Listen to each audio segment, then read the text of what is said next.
Hola, buenos días. Vale, se supone que ya está funcionando. Buenos días. Ah, vale, confirmamos que está funcionando. Vale.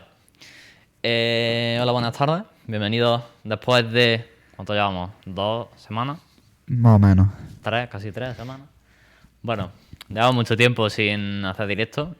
Pedimos disculpas. Hemos tenido problemas técnicos, como que tenemos exámenes y esas cosas, lo que tiene que estudiar. Y bueno, estamos de vuelta. Hoy estamos nosotros solos, no hemos podido traer a nadie. Teníamos pensado traer a alguien, pero no ha podido venir finalmente. Esperamos traer a esa persona otro día, pero bueno, ya se verá. Y bueno, pues hoy tenemos un día tranquilito, así que ¿quién iba a empezar? Empezabas tú. Pues toma el micrófono. Bueno, pues hoy que me gustaría hablar sobre un experimento, un nuevo descubrimiento reciente, sobre lo relativo al cáncer, ¿no? ¿Vale? Este experimento en concreto ha sido publicado en la revista Nature Cancer y ha sido encabezada por el Hospital Monte Sinai de Nueva York.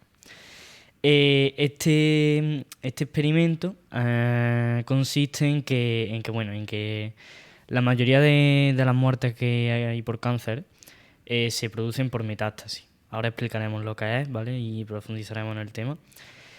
Y pues bueno, durante muchos años hemos estado detrás del cáncer, persiguiendo, digamos, sus orígenes, sus causas, intentando predecirlo, intentando curarlo, intentando pues eso, pero siempre hemos estado por detrás de él, ¿no? Pues en este experimento hemos dado un paso adelante en la comprensión del cáncer, ¿no? Esta investigación da respuesta al hecho de que algunas células tumorales permanezcan dormidas durante cierto tiempo y tras este tiempo pues se reactiven y den lugar pues eso, a la metástasis. En concreto, según el estudio, se debe a un tipo de colágeno especial que segregan a estas células. Pero bueno, antes de meternos en detalles técnicos, vamos a explicar un poco lo que es el cáncer, ¿no? Etimológicamente, el cáncer hace referencia a una enfermedad en la que un grupo de células se multiplica sin control y se diseminan a otras partes del cuerpo. A lo largo del crecimiento como humano, pues las células cumplen con las 3 funciones básicas que conocemos todos, ¿no? La relación, la nutrición y la reproducción, ¿no? ¿Y qué ocurre? Que esas células envejecen. O sea, esas células a lo largo de su vida corta, que puede ser desde 28 días hasta pues, a 3 4 años, pues estas células envejecen. Y a lo largo de ese envejecimiento, pues ¿qué ocurre? Pues que aparecen mutaciones en su ADN, aparecen pues bueno, zonas que se dañan, zonas que quedan, que pierden su función. Y entonces en nuestro organismo tenemos una serie de medidas para esas células que están ya envejecidas, que están dañadas o que no tienen función, eliminarlas del cuerpo. ¿Vale? Entonces, como he dicho, las órdenes que manda el cuerpo cuando actúa normal es de destruir o degradar esas células y sustituirlas por otras células nuevas, ¿no? Otras células jóvenes. Y para ello, pues tenemos eso, una serie de mecanismos como son la apoptosis o la muerte celular programada para eliminar a estas células envejecidas. Lo que ocurre es que hay ciertas células que se saltan, digamos, estas órdenes, ¿vale? Como que incumplen la ley del organismo, por así decirlo, ¿no? Y esto es lo que luego da origen al cáncer. Es decir, estas células que no siguen con lo que tiene programado nuestro organismo, que es que las células mueran, y se saltan esa necesidad de morir o esa orden de morir y comienzan a dividirse. En concreto, estas normas que se saltan son la insensibilidad de señales anticrecimiento. Estas son unas señales químicas que envían nuestro organismo, una serie de células somáticas y de células digamos, por así decirlo, que controlan los epitelios, pues mandan unas señales anticrecimiento que les dicen a las células, oye, muere, ¿no? Le dicen, ya estás vieja, muérete. Y entonces la célula se autodestruye. Entonces, ¿qué ocurre con las células del cáncer? Que las células cancerígenas se saltan estas señales, no le hacen caso. En concreto, lo que ocurre a nivel molecular y biológico, lo que ocurre es que en la membrana de la célula una serie de proteínas pues no son las proteínas que debería de haber. Y tiene un origen genético que ahora lo explicaremos más adelante. Además, también se produce una autosuficiencia en esas señales de crecimiento, es decir, que de la misma manera que se saltan las señales para morir, digamos, se crean a sí mismas unas señales o digamos unas señales que le ordenan crecer y que le ordenan seguir reproduciéndose y seguir haciéndose más, dividiéndose cuando no deberían de hacerlo, ¿no? También otro de los mecanismos por los cuales se crean los cánceres, sobre todo los tumores, son la angiogénesis. La angiogénesis es básicamente la formación de vasos sanguíneos para la especialización de las células. Digamos, todas las células de nuestro cuerpo, al fin y al cabo, están bañadas por la sangre, ¿no? Es decir, todas las células están irrigadas con sangre. Claro, ¿cómo se consigue esto? A través de muchísimos capilares. Cuando se crean nuevas células o se crean nuevos tejidos, las células producen unas señales químicas, en concreto el factor vascular de crecimiento endotelial, producen esta señal química que lo que hace es decirle, oye, necesito nutrientes. Y entonces unas células especiales del tejido epitelial viajan desde las arterias y desde las venas, es decir, desde los vasos sanguíneos, llegan hasta estas células nuevas y las bañan. Y al bañarlas, digamos, lo que están haciendo realmente es hacerles llegar sangre y aportarle nutrientes como oxígeno o productos del metabolismo como son la glucosa, el ATP, etcétera, y le retiran los productos de desecho de la célula, ¿vale? Entonces eso es lo que debería de ocurrir cuando el organismo funciona correctamente. ¿Qué ocurre cuando tenemos cáncer? Que estas células que se están dividiendo, que no deberían de hacerlo, que están creciendo sin ninguna orden y que se están saltando todos los controles del organismo, para crecer necesitan nutrientes. Entonces crean una falsa señal para que se creen nuevos vasos sanguíneos que irriguen a estas células y así favorecer su crecimiento, ¿vale? Luego, otro de los mecanismos que ya he dicho es la evasión de la apoptosis, es decir, que se saltan la muerte celular programada. Es decir, estas células deciden no morirse, es decir, se deberían de morir y no lo hacen. Y además, lo más perjudicial en sí que tendría el cáncer, que es el hecho de que engañan al sistema inmune. Es decir, que se saltan, digamos, todo el control que ejerce el sistema inmune sobre estas células, ¿no? Entonces, claro, ¿qué ocurre? Que las células del sistema inmune, como ya sabéis, detectan a todas las células extrañas y las atacan. Pero ¿qué ocurre? Que como las células cancerígenas son células nuestras, el sistema inmune no es capaz de reconocerlas como células malas o como células dañinas. Entonces no las ataca. De hecho, en algunos tipos de cánceres incluso estas células son capaces de engañar al sistema inmune y de crear una protección para sí mismas y así pues conseguir protegerse, ¿no? y que el cáncer prolifere. ¿Vale? Ponme, Javier, la foto si puedes.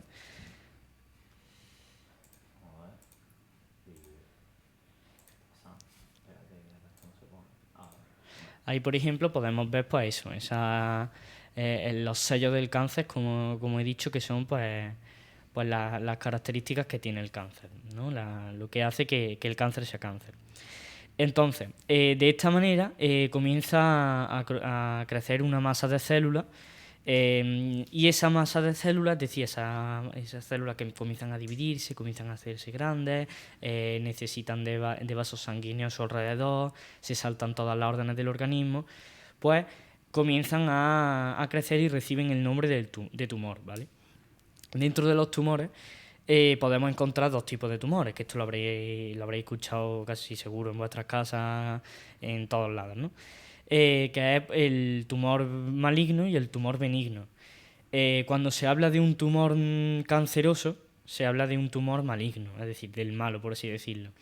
Y este tiene la característica de que crece y crece sin límite. Es decir, este crece invadiendo tejidos circundantes y produciendo lo que se conoce como metástasis, que es que ciertas células de este tejido que se están reproduciendo y que se están, digamos, están proliferando y se están diseminando por el organismo sin ningún límite, pues viajan hasta otro órgano. Porque claro, puede ocurrir que se quede, por ejemplo, imaginaros un cáncer de piel, pues puede ocurrir que ese cáncer se quede solo en la célula de la piel, por poner un ejemplo, o puede ocurrir también que ese cáncer, pues una de esas células viaje a través de la sangre o algo por el estilo, y al viajar a través de la sangre puede ocurrir que llegue por ejemplo, al pulmón o al hígado o a los riñones o, no sé, al páncreas. Entonces, ahí, cuando esa célula viaja y se instala en otra zona de la anatomía del ser humano, produce lo que se conoce como metástasis. Y comienza ya a proliferar a más nivel, es decir, a más escala, ya no solo en la piel, por ejemplo, o ya no solo a nivel del hígado, sino que afecta a muchos más sitios. ¿Vale? La suerte que podemos tener con el cáncer, por así decirlo, que sea benigno, es decir, que sea un tumor no canceroso. Cuando hay tumores no cancerosos, lo que ocurre es que estas células, digamos, se han dividido, se ha creado una especie de masa, pues que puede ser de tamaño variable, pero se detiene. Es decir, esta masa se detiene y no sigue creciendo y no tiene riesgo de metástasis. Entonces, ¿qué es lo que ocurre? Que simplemente hay una masa que puede, pues, o bien no tener efectos, es decir, que no tenga ningún efecto sobre lo que es ningún problema de salud, o puede ocurrir que esté en un sitio peligroso, como puede ser que se encuentre en el tejido cerebral, ¿no? Por ejemplo, un cáncer en el lóbulo derecho del cerebro, ¿no? Pues puede tener problemas, consecuencias graves. Entonces, por lo general, los tumores que son benignos, cuando se extirpan, desaparecen, es decir, no vuelven a aparecer. Pero, sin embargo, los tumores malignos o los tumores cancerosos sí que tienden a que cuando se extirpan, si no se extirpan por completo, tienden a volver a desaparecer. O sea, estamos hablando de que dejar una única célula de cáncer canceroso, digamos, o puede originar a otra metástasis, a otro cáncer, en fin, lo que ya os he contado, ¿no? Ahora, vamos al porqué del cáncer, ¿no? El por qué ocurren estos cambios. Pues es muy sencillo. Las células, para dividirse, tienen que duplicar su material genético. Y para ello, pues usan distintos procesos: la replicación, la traducción, la transcripción, etc. La mitosis celular, la meiosis celular. ¿Y qué ocurre? Que en estos mecanismos, pues puede que en ciertos procesos, en ciertas partes del proceso, haya un fallo, haya un error. Entonces, al haber un error, pues puede que una proteína se sintetice mal, o puede que el error pase desapercibido, o que el error sea tan catastrófico, digamos, que cambie la anatomía de la célula. Entonces, dependiendo del error que sea, pues puede ser, por ejemplo, una mutación, puede originar una enfermedad genética, puede originar miles de cosas, ¿no? En concreto, lo del cáncer, pues lo que ocurre es que fragmentos de ADN simplemente se replican mal, y al replicarse mal, pues hay células que sintetizan las proteínas que no tienen que sintetizar, que generan que generan estructuras que no tendrían que generar, en fin, y ya originan pues todo lo que os he dicho, ¿no? Todos estos sellos que tiene el cáncer, ¿vale? Otro de los factores que puede hacer que aparezcan cáncer es agentes mutágenos. Agentes mutágenos que favorecen a que ocurran este tipo de mutaciones. Por ejemplo, el alcohol. El alcohol es un agente mutágeno que puede derivar en un cáncer de hígado. Es verdad que el proceso del alcohol es algo más complejo, algo más complicado, porque no lo genera directamente, sino que cuando las células hepáticas digieren el alcohol y lo convierten en una molécula más pequeña para poder eliminarla por la orina, las células como que se autodestruyen. y al autodestruirse generan un tipo de tejido fibroso y en ese proceso pues ciertas partes del ADN resultan dañadas y por eso puede provocar un cáncer de hígado, el alcoholismo, ¿vale? Es lo que se conoce como el cáncer por cirrosis hepática. ¿Qué puede ocurrir también? Pues que el humo del tabaco, por ejemplo, que todos hemos ido a hablar de él, que genere cáncer de pulmón, porque es la principal zona donde está en contacto. También puede generar cáncer de faringe, cáncer de lengua, en fin. Tiene efectos, una lista de efectos innumerables. Y bueno, pues estos agentes básicamente cambian la composición química del ADN y dan lugar a, pues eso, a mutaciones o a cambios en el ADN que generan células cancerígenas. Por ello, pues siempre se ha dicho que eso, que una persona que con adicción al tabaco, al alcohol, a las drogas, tiene mucho riesgo de padecer cáncer. Personas que han estado en contacto con productos químicos o con radiaciones tienen muchísimo riesgo a padecer cáncer, en fin. Además, el cáncer, pues bueno, es una enfermedad que es hereditaria, es decir, que si tu familia tiene cáncer, muy posiblemente tú puedas tener cáncer. No hay una ciencia cierta que te diga al 100% que puedes padecer cáncer, pero muy probablemente lo ocurra. Vale. Me han preguntado por aquí, ¿podría explicar qué es exactamente la apoptosis? Efectivamente, claro, no hay problema. La apoptosis es, vale, para que hagáis una idea. Cuando nosotros pensamos en una célula, por ejemplo, un animal de cualquier parte del cuerpo, la típica célula que nos enseñan en la escuela así circular, con su núcleo en el centro, sus orgánulos, tal y cual, ¿no? Pues, ¿qué ocurre? Que a lo largo del proceso celular hay una serie de orgánulos que están en constante renovación y en constante destrucción. Como son, por ejemplo, el aparato de Golgi, que es, digamos, el mensajero de las moléculas de la célula, el retículo endoplasmático, etcétera, ¿no? Entonces hay orgánulos como este que se construyen y se rompen constantemente, ¿no? Y asimismo el ADN, pues cuando tenemos una célula y el ADN se divide, ese ADN ya sufrió un proceso de traducción, de replicación y de transcripción. ¿Qué ocurre? Que puede que en ese proceso, en esa primera división, haya habido un cambio, que a lo mejor no se nota. Pero ¿qué ocurre? Que cuando esas dos células que surgen de la mitosis se vuelven a dividir en otras dos células idénticas cada una, y bueno, pues así sigue una cadena, digamos, que se hace infinita, pues al final la célula que teníamos al principio, que se ha dividido tantas veces, acaba pues con muy poco citoplasma, acaba perdiendo muchos orgánulos y acaba pues con el material genético dañado. Entonces, ¿qué ocurre? Que esa célula es una célula defectuosa, que no sirve, que no hace su función. Entonces, cuando estas células muestran un comportamiento raro, nuestro organismo reconoce ese comportamiento raro. Y bueno, ahí pues, nos podríamos meter en un tema chungo de explicar toda la cinética celular, pero no nos vamos a meter. Y básicamente cuando detectan estas células, mandan a la célula a que se produzca una lisis. Es decir, a que la membrana celular se rompa, libere su contenido y pues todos los orgánulos se degeneran, todas las sales y todo lo que hay disuelto en el citoplasma se degenera y es absorbido por los tejidos circundantes. ¿Vale? Entonces eso es la apoptosis, es la muerte celular programada. Es que el organismo detecta las células que funcionan mal, que están defectuosas, y ordena que se mueran, que se rompan. ¿Vale? Entonces, vamos a lo que íbamos. El experimento, ¿qué es lo que digamos, la investigación, qué es lo que ha sacado a la luz? Pues ha investigado pues cómo ciertas células permanecen dormidas durante años después de abandonar un tumor. Es decir, que cuando se produce un tumor, pues vamos a imaginar el caso de un tumor de pulmón. Pues hay ciertas células que como que se vuelven inactivas, es decir, como que se apagan, por así decirlo, ¿no? Y entonces esas células viajan a través o bien del sistema linfático, o bien de la circulación sanguínea, o bien por el medio extracelular, viajan a otras partes del cuerpo. Vamos a poner que ha viajado al páncreas. que está relativamente cerca.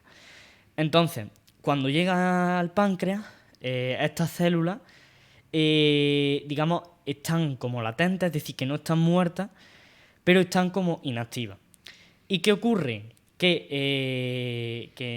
Digamos, generan una especie de colágeno que se le llama colágeno tipo 3, y entonces cuando comienzan a segregar esa sustancia y sus niveles de colágeno en la célula disminuyen, la célula se activa, ¿vale? Es decir, que la célula viaja, o viaja de manera latente, se instala en un nuevo tejido y comienza a segregar colágeno 3 y cuando se le acaba, se activa, ¿vale? Entonces,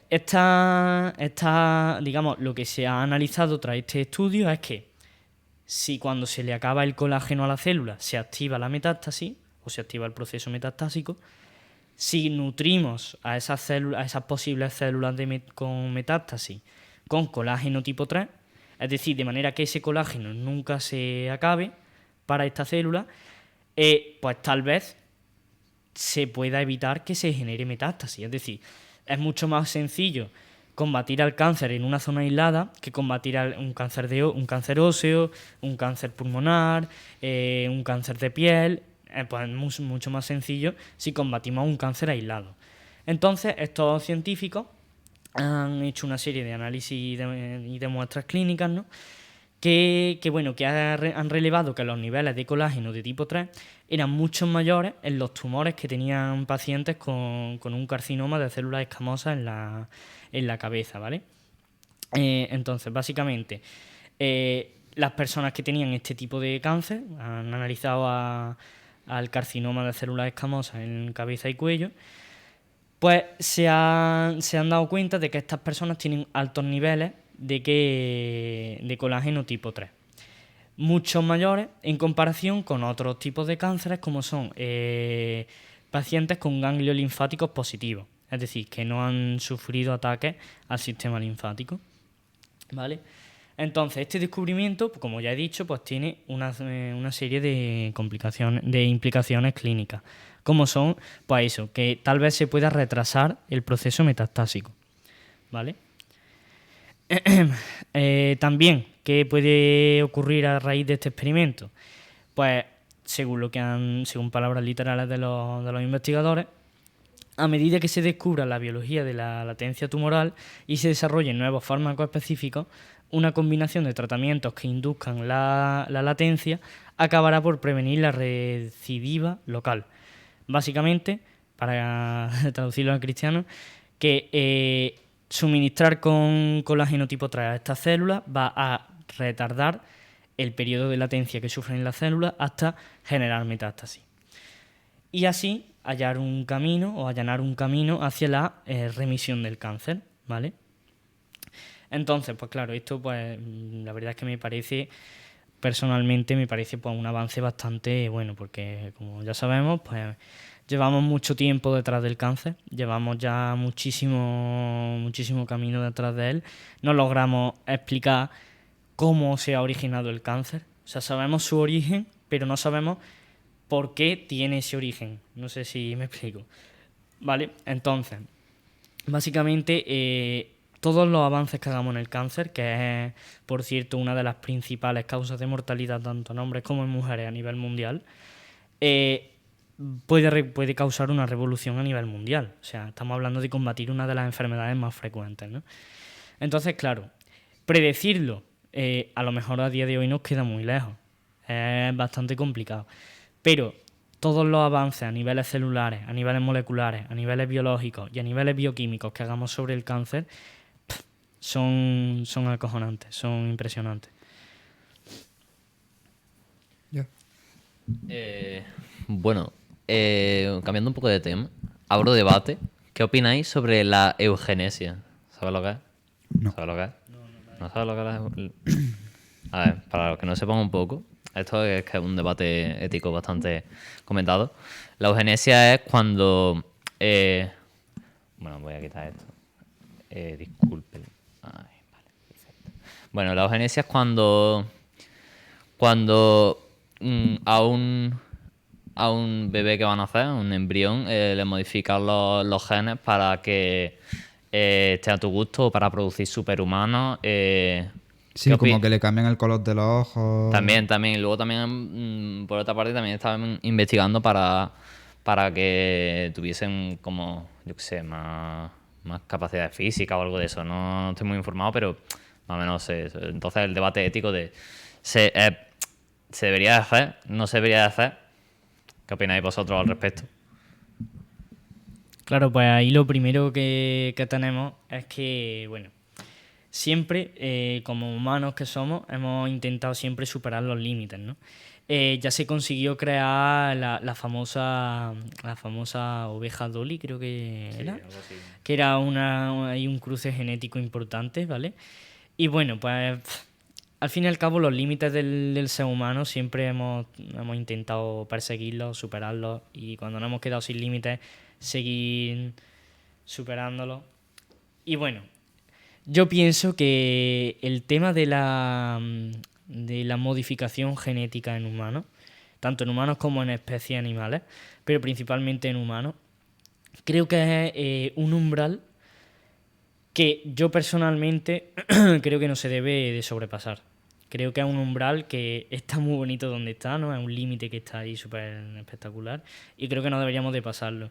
Eso al fin y al cabo, bueno, los humanos estamos hechos de ignorancia, estamos hechos de egoísmo puro y tenemos, pues al fin y al cabo, pues eso, somos humanos y actitudes humanas que, aunque no nos gustan, son humanas y las tenemos.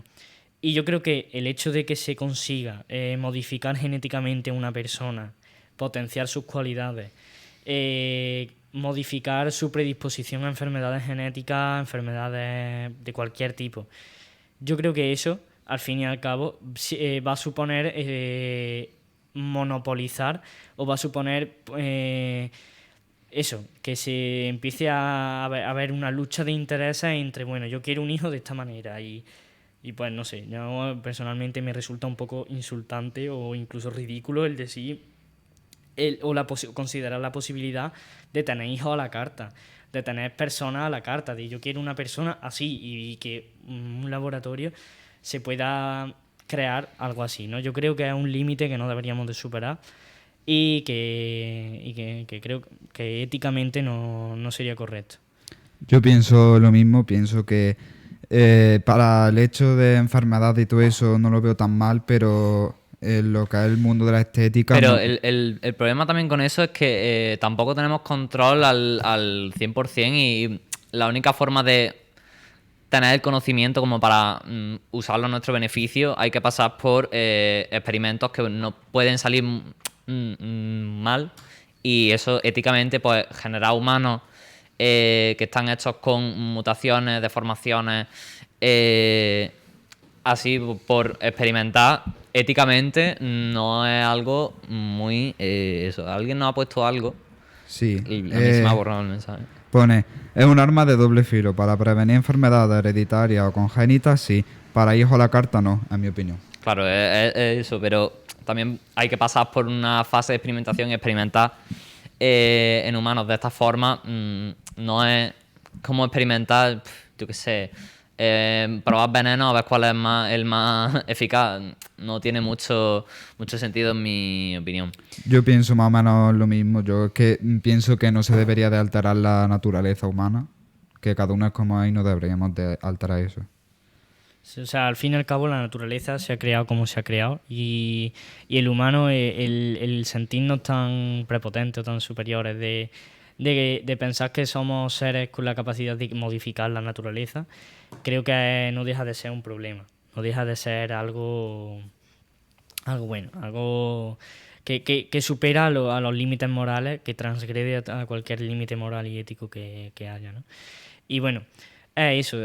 También hay que tener en cuenta que si algún día se llega a desarrollar esta posible modificación genética, sería un beneficio para el tema de la salud. Es decir, podríamos estar ante una revolución que nos llevaría a acabar con las enfermedades genéticas. O sea, cualquier enfermedad, como por ejemplo puede ser el tema del daltonismo, personas hemofílicas, personas con enanismo hereditario. Todo este cúmulo de enfermedades genéticas que suponen un problema para la población, estaríamos ante la posibilidad de erradicarla. O sea que desde el punto de vista de la salud biológico es completamente apasionante, o digamos sería algo en lo que merece la pena invertir. Pero ¿qué ocurre? Que también nos encontramos con que al fin y al cabo siempre va a haber personas que van a hacer cosas malas, que van a buscar el mal y van a buscar el beneficio y los intereses propios en todo esto, van a hacer un negocio de ello y van a hacer van a sacar lo feo de algo que realmente es necesario o que puede parecer necesario. Y después también, ya no solo en humanos, animales, los cultivos transgénicos, creo que se llaman.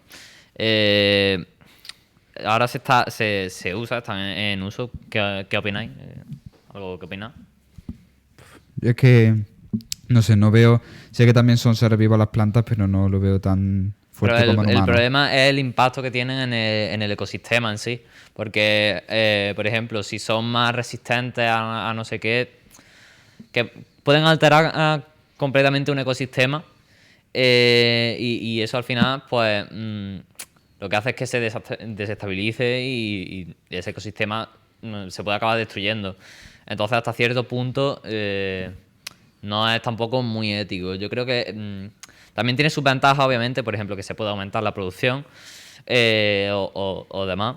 Pero yo creo que las desventajas en sí que tiene el uso de estos cultivos es casi mayor que las ventajas, ya que también es que el problema, como os comentaba, la comercialización, y que al final cualquier avance científico que vaya hacia un camino de bien, al final alguien va a querer sacar mucho dinero de eso, y si solo lo tienen unas pocas personas, pues al final se va a intentar sacar el máximo dinero posible, lo cual pues no es muy bonito, pero bueno, es lo que hay en la sociedad en la que vivimos. Hasta que algo no sea como muy universal, no va a tener un precio barato, y menos si solo lo tiene una empresa. Entonces sería un caso de monopolio, que de hecho es ilegal, pero bueno, algo que aportar sobre los cultivos. Claro, a ver, mucha gente, digamos, se pone ya en contra de los cultivos transgénicos,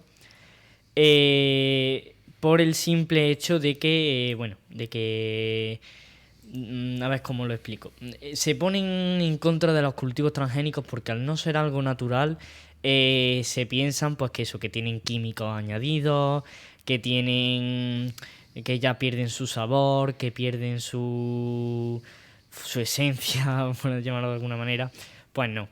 Biológicamente y químicamente, si son únicamente transgénicos, no tienen por qué llevar ni conservadores, ni colorantes, ni nada de eso. Simplemente los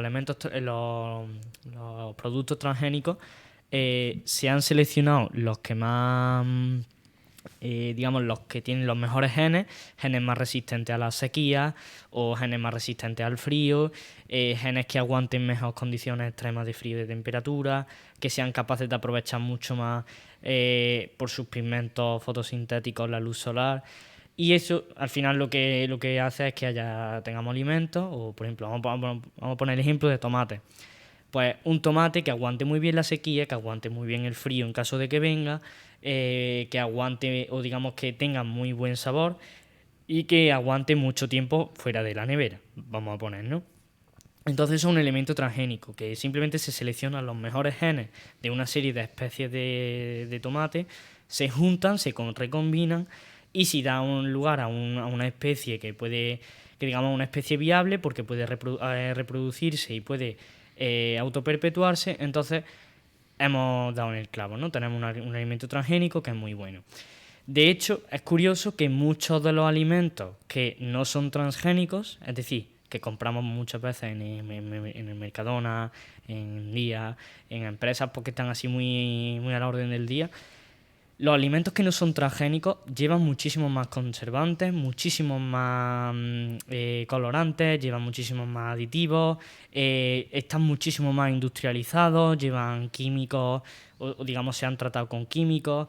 Entonces parecen, o digamos son muchísimo más dañinos los que no son transgénicos que los que sí son transgénicos en realidad. De hecho, la comercialización de transgénicos, por personalmente lo que puedo ver en mi pueblo, tampoco ha llegado tan como un impacto, ¿no? Me refiero, no tenemos todos los alimentos de los que disponemos que son transgénicos, ¿no? Porque aquí tenemos la suerte de que vivimos rodeados de campos, vivimos rodeados de muchas hectáreas de cultivos y todos los productos que tenemos son de origen natural o de un origen natural con químicos, ¿no? Pero bueno, a pesar de que haya gente que esté en contra de los alimentos transgénicos, personalmente pienso que van a alterar el ecosistema. ¿Lo alteran? Sí, es una realidad, van a alterarlo. Pero ¿qué ocurre? Que hay muchísimas más cosas que alteran el ecosistema y que no nos estamos preocupando de ellas, como son, por ejemplo, el cambio climático, la contaminación, los gases. Todo eso está alterando los ecosistemas a un ritmo muchísimo mayor y más preocupante que los alimentos transgénicos. Así que tampoco creo que los alimentos transgénicos sean, o digamos, haya que detectarlos por el hecho de que sean transgénicos y de que puedan alterar ecosistemas. No lo creo. Pero aquí estaba hablando más, por lo que he entendido, sobre seleccionar los mejores de los que mejores genes tienen y los que resisten más y demás. Pero yo hablo de como la eugenesia. Coges una planta, por ejemplo, y modificarla a tu gusto, como la eugenesia. No simplemente seleccionar, decir este es mejor, este es peor. Como la selección natural haría, pero mucho más acelerado, sino de modificar en sí manualmente los genes en sí de las plantas. Es que, a ver, espérate, a ver si encuentro la página. Bueno, espérate, también nos han dejado un comentario que pone: cada vez está más de moda los cultivos ecológicos. Si quiere un tomate, compra un tomate, no un pepino con sabor a tomate. Hoy se vende la imagen, comprobado. Busquemos el sabor y los nutrientes, no la imagen. Calidad por encima de cantidad. Mira, aquí no he recordado muy bien, así que he buscado la información. Bueno, su cultivo es perjudicial para el medio ambiente debido a su gran resistencia. Lo de la resistencia al final puede ser un problema, porque se rocía con herbicidas y insecticidas fuertes que al final son dañinos en general para el cambio climático, por ejemplo, también. Luego, los pequeños productores se ven obligados a abandonar sus cultivos, ya que no pueden competir contra las grandes empresas que sí tienen acceso a los cultivos transgénicos. Vamos a ver. Y bueno, también eso, que no está completamente demostrado que el consumo de algunas plantas transgénicas sea completamente seguro, aunque muchas empresas digan que sí es seguro. A efectos prácticos, lo que le veo la ventaja a esto es que si, por ejemplo, tienes un soja, por ejemplo, que es el ejemplo más hablado, creo yo, soja transgénica, para alimentar animales, puede estar mejor porque crea muchos más cultivos, tiene muchos más cultivos, entonces para alimentar a animales al final tienes más cultivos sin tener que gastar tantos recursos. Pero en cuanto al consumo para humanos, la mayoría de cultivos transgénicos, lo que se habla de que pierden sabor y pierden propiedades alimenticias.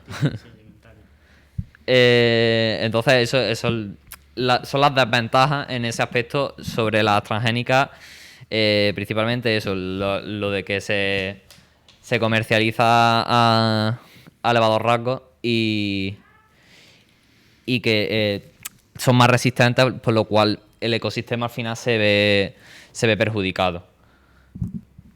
Y luego también, ya no solo para la consumición humana, no se ha estudiado muy bien sus efectos. Eso es las desventajas. Claro, también, por ejemplo, ahí hace relativamente poco, hace un par de años, hubo un estudio que arrojó por lo que he dicho antes, ¿no? Que que los alimentos transgénicos, además de que son más sanos, es decir, de que no suelen, al ser más resistentes, o sea, hay que tener en cuenta los alimentos transgénicos, el cambio que suponen. Porque al ser resistentes al frío y al calor, no se necesitan digamos, de una... ¿Cómo decirlo? No necesitan de conservantes, no necesitan de cuidados especiales, no necesitan de nada de eso. O sea, es simplemente, por así decirlo, la perfección que se puede llegar a alcanzar dentro de estos cultivos, ¿no? Entonces, al no necesitar conservantes, no necesitar en muchos casos pesticidas químicos, al no necesitar tampoco abonos que pueden suponer un daño para la tierra, pues eso, ¿qué es lo que crea? Que sean muchísimo más sanos, que tengan un impacto muchísimo más ecológico y que tengan un impacto, digamos, más de huella verde, ¿no? Como se le dice. Por otra parte, los alimentos que consumimos, que no son transgénicos, pues tienen eso, un gran número de conservantes, de aditivos, de edulcorantes y un larguísimo etcétera de un E seguido de 3 números que son simplemente químicos. Y como ya os digo, pues bueno, yo personalmente creo que los alimentos transgénicos no son un problema. O sea, no voy a decir que sean lo que se debe de crear o digamos de que sea lo más adecuado, pero la huella que tienen en comparación con otros alimentos es mínima. Entonces, yo personalmente estoy a favor. Pero por otra parte, como he dicho antes, al ser más resistentes, por ejemplo, a insecticidas, los agricultores utilizan productos más agresivos, lo cual al final para el medio ambiente es bastante malo, porque aparte de que son tóxicos, también influyen en el cambio climático y demás. Pero bueno, las ventajas que tiene es que se adaptan a los cambios del clima, se utilizan menos productos agroquímicos y ayudan principalmente a eso, a satisfacer la demanda de la carne, porque por ejemplo, lo que he dicho antes, pierden, en el caso de la soja, que es el que estoy investigando ahora, pierde como sabor para los humanos y por eso se usa para satisfacer la demanda de la carne, porque para el consumo humano se cultiva soja natural y para el consumo de animales se usa la soja transgénica. Entonces, por esa parte, tiene ventajas, pero las desventajas hay que tenerlas en cuenta y que tampoco se sabe exactamente hasta qué punto pueden ser perfectas unas plantas, unos cultivos. No se sabe hasta qué punto pueden ser perfectos y puede que las cosas se tornen para mal y acabe la cosa no muy bien. Así que no estoy en contra, pero sí que considero que no es un camino, no es el mejor camino a seguir hasta que nos sepamos mucho más y que todavía no hay como suficientes avances como para poder decir que esto es seguro y que podemos tirar por este camino de forma segura, sino que hay que seguir investigando un poco más y también estar un poco a favor también de los productos naturales, también por el aspecto de que la absorción de dióxido de carbono, porque los cultivos dejan el suelo más apto para absorber dióxido de carbono. Entonces eso es algo que hay que estudiar. Así que esa, la conclusión mía es... Bueno, cambiamos de tema, porque ya llevamos... No sé cuánto rato llevamos bastante rato. 1 hora creo, más o menos. Bueno, dale, Jaime. Pon el DC en la pantalla. Bueno, yo voy a hablar de esta imagen, que es la primera imagen que se tiene de un agujero negro, que cuando salió fue muy famosa. Y pues este agujero negro no es el agujero negro que tenemos en el centro de nuestra galaxia. Esto pues no tiene mucho sentido porque la gente... Bueno, el agujero que hay en el centro de nuestra galaxia se llama Sagitario A estrella y este agujero negro tiene 4 millones de veces la masa del Sol. Mucha gente bueno, la gente pensaría que sería mucho más fácil fotografiar en el que hay en el centro de nuestra galaxia, ya que está solo a 25.000 años luz. Pero esta foto no es el que hay en nuestra galaxia, sino que este agujero negro es el agujero negro que está en la galaxia M87 y el agujero negro se llama M87 estrella. Y se decidió echarle la foto a este agujero negro, ya que tiene una masa muchísimo más grande que la masa de Sagitario A y lo malo es que está a 50 millones de años luz, pero como es más grande se le puede echar la foto.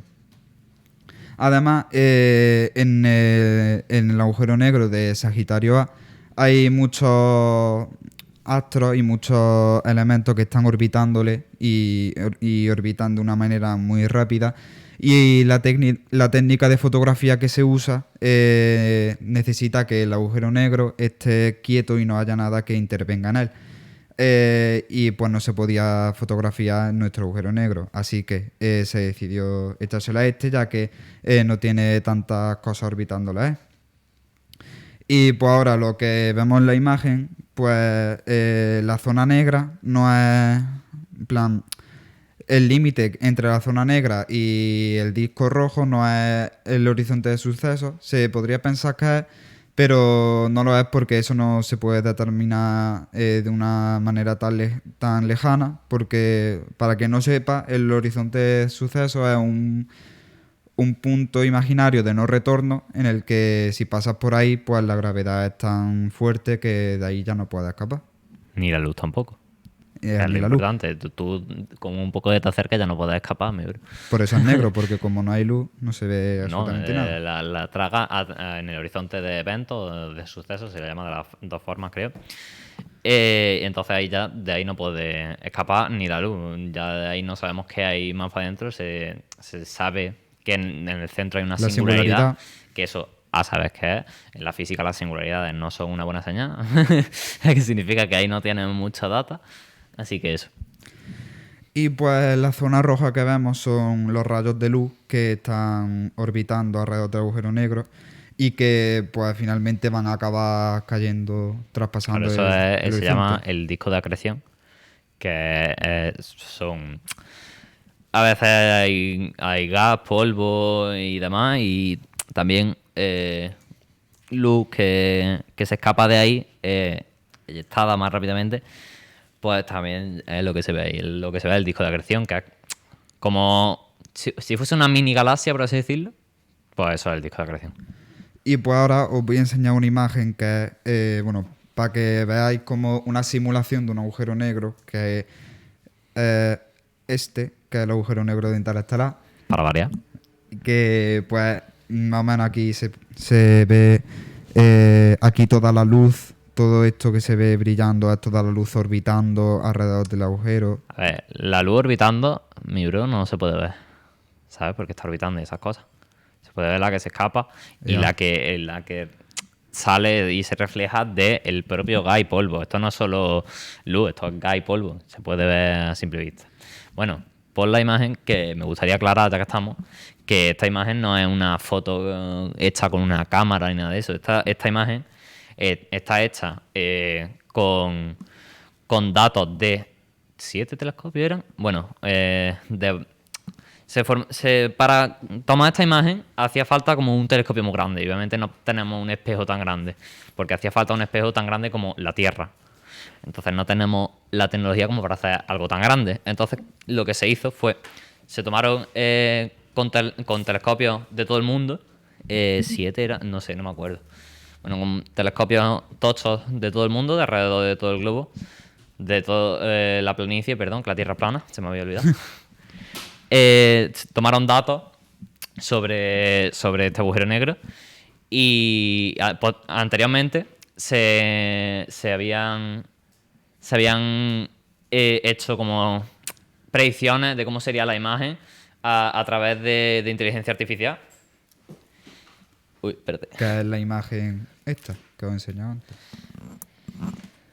Bueno, se hicieron como predicciones de inteligencia artificial y no lo tengo muy claro, pero creo que en la imagen también está por una parte hecha tratada con inteligencia artificial.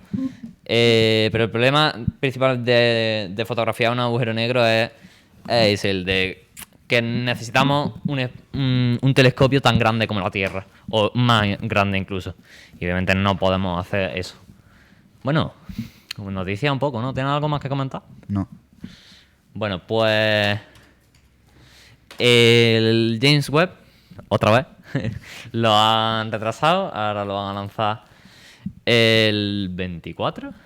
Efectivamente, 24.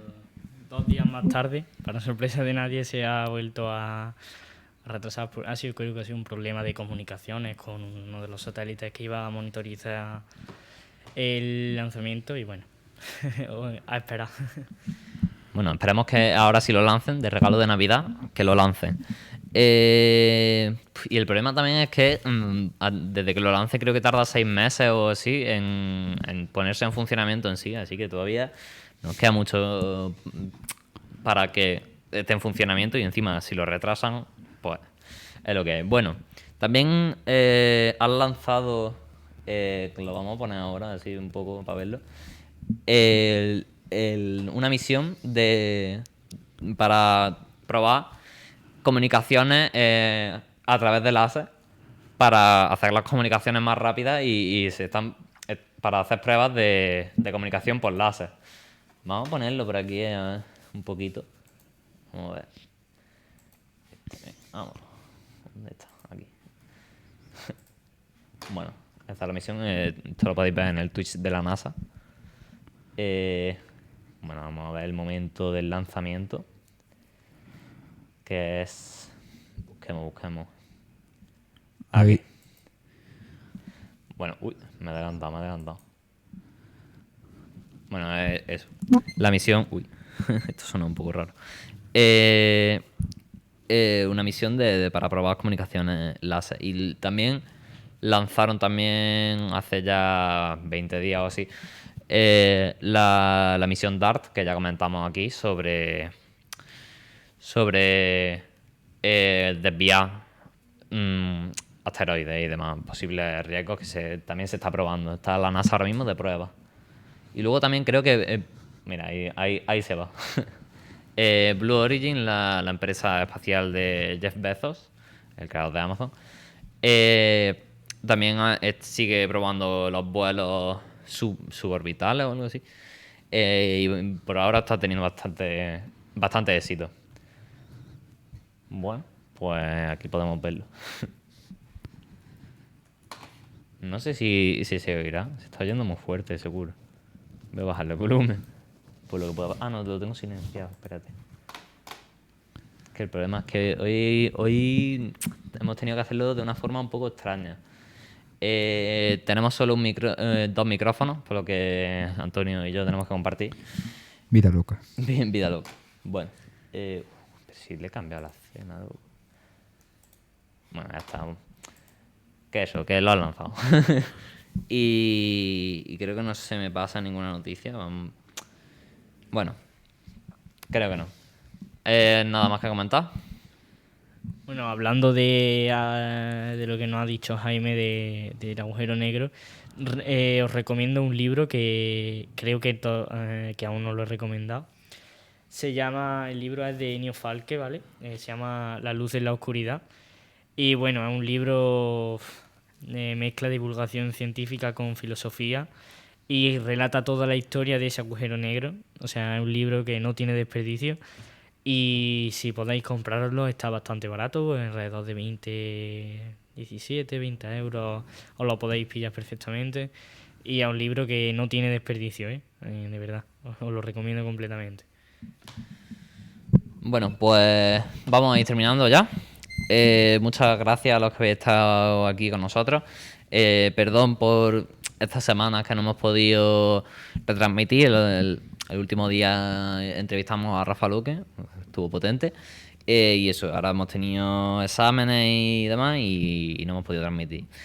También decir que ahora vamos a cambiarnos de sitio y eso, así que ya veremos cómo fluyen las cosas. Así que eso, muchas gracias a los que estáis aquí con nosotros, os quedáis aquí y nosotros nos vamos despidiendo.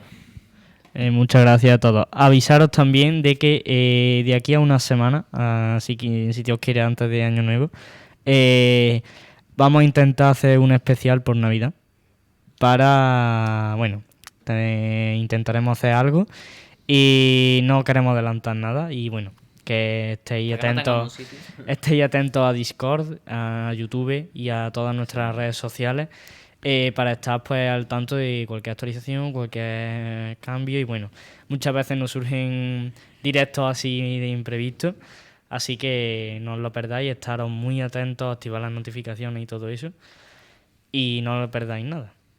También recordad que si queréis unir al Discord, que como de Discord no os podéis meter o seguirnos como si fuese Instagram, que necesitáis un enlace de invitación, pues que nos podéis hablar por el Instagram y responder. Seguidnos en Instagram damos la mayoría de noticias, también en Discord tenemos un contacto más cercano con vosotros, podéis hablar con nosotros también. También dejaré un correo de contacto por si alguien nos quiere mandar un correo en la descripción de YouTube, porque esto se va a quedar resubido a YouTube, obviamente. Aquí como no hay descripción de vídeo, bueno, tendré que ajustar los paneles estos. Y también dejaré el link de Discord por si alguien no se ha metido. Bueno, con todo dicho, seguidnos en Instagram, seguidnos en YouTube, uniros al Discord. Si tenéis algo que decirnos, podéis hablarnos por 80.000 sitios distintos. Así que muchas gracias. Ya veremos lo que va surgiendo, lo que hacemos, lo que no hacemos, ya veremos. Porque se vienen cositas. Bueno, nos vemos. Adiós. Adiós.